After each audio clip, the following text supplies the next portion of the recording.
Greetings to all viewers. This is Professor Ankit Singh.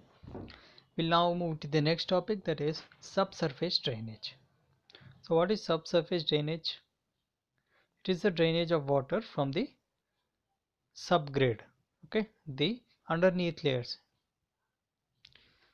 So changes in moisture content of subgrade are caused by fluctuations in groundwater table, in seepage flow, percolation of rainwater, and movement of capillary water, and even water vapor.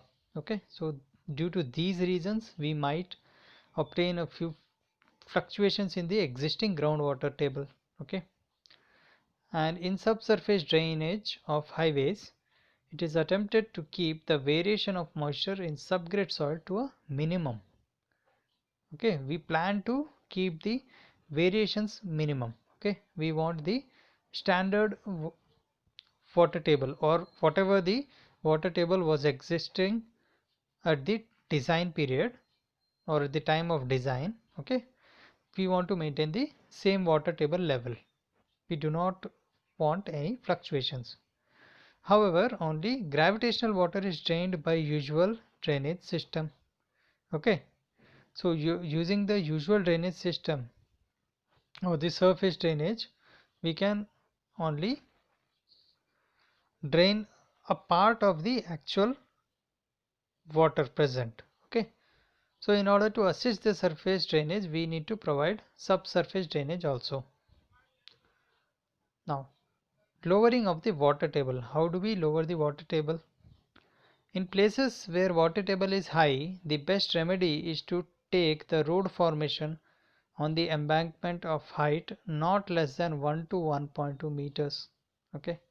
So this is one way. As I've already discussed earlier on, that we need to keep a distance of 1.2 meters or a depth of 1.2 meters between the subgrade and the existing water table. So if the water table is high and we are not able to maintain that distance, what we can do is we can just construct an embankment which is of a minimum height of around 1 to 1.2 meters. So this would clearly create that gap. When the formation is to be at or below the general ground level, it would be necessary to lower the water table. Now this can happen if we are constructing in a filling, or using an embankment. But if we are cutting down the existing environment conditions, or the topography does not allow us to make an embankment, and we are having to cut down the soil, then in that case how would we lower the water table?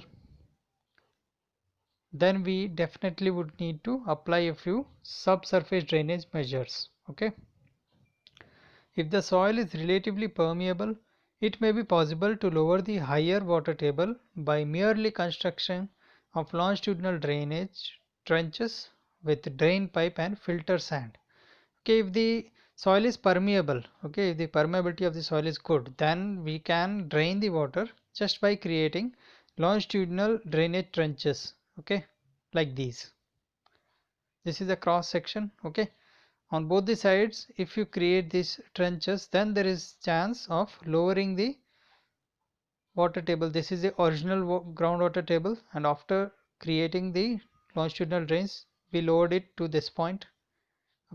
This can happen when the drainage, or sorry, when the permeability of the soil is good.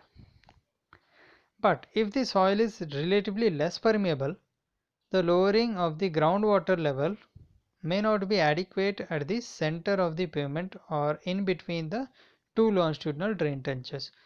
If the soil is not permeable, then what could happen? In this case, only the water table at and nearby the longitudinal drains would go low, but at the center portion it would still be high. In that case, what we need to do? In addition, transverse drains may have to be provided in order to effectively drain off the water under, and thus to lower the water table to the level of transverse drains.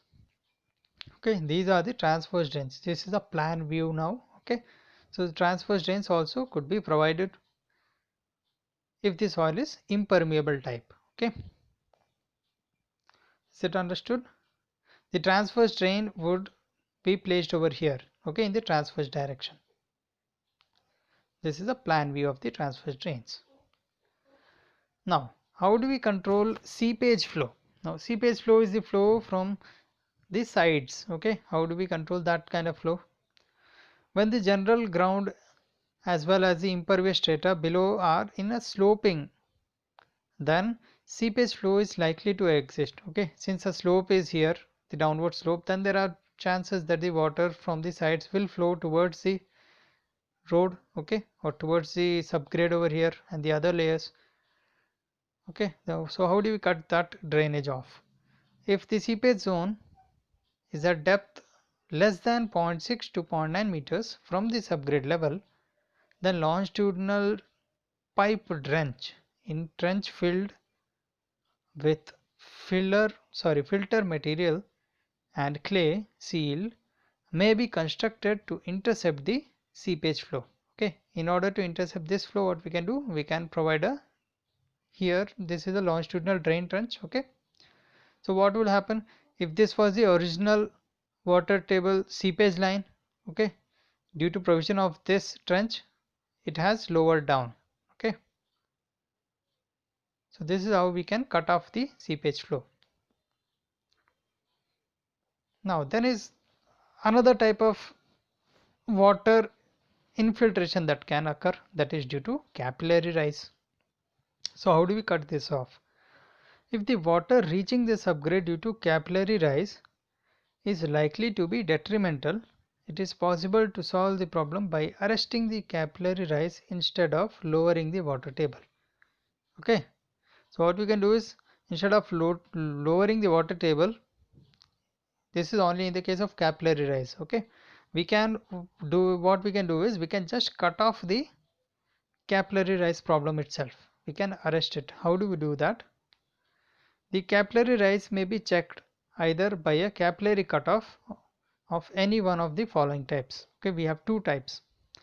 In the first one, a layer of granular material of suitable thickness is provided during the construction of the embankment between the subgrade and the highest level of the subgrade water table. The thickness of the granular capillary cutoff layer should be sufficiently higher than the anticipated capillary rise within the granular layer so that the capillary water cannot rise above the cutoff layer. So here you can see this is the subgrade. Okay, sorry, no, this is not the subgrade, this is the highest water table. Now assuming your subgrade is somewhere over here, okay, and you do not want the water to come to this point, then what you can do is you can provide a granular material layer over here. So whenever the water rises up to this granular material layer, it will again flow sideways since there are voids and it is permeable. Okay, hence we can protect the subgrade from intrusion of water. Now the other method is of providing capillary cutoff is by inserting an impermeable or bituminous layer in place of the granular blanket. Okay, so in the second method, same place, instead of this granular material, what we do is we provide an impermeable membrane, okay, which could be made out of bitumen or any other material. So due to this, the water would not be able to flow to the upper side. Okay, it would be stopped over here. Okay, so this is it for subsurface drainage. Thank you.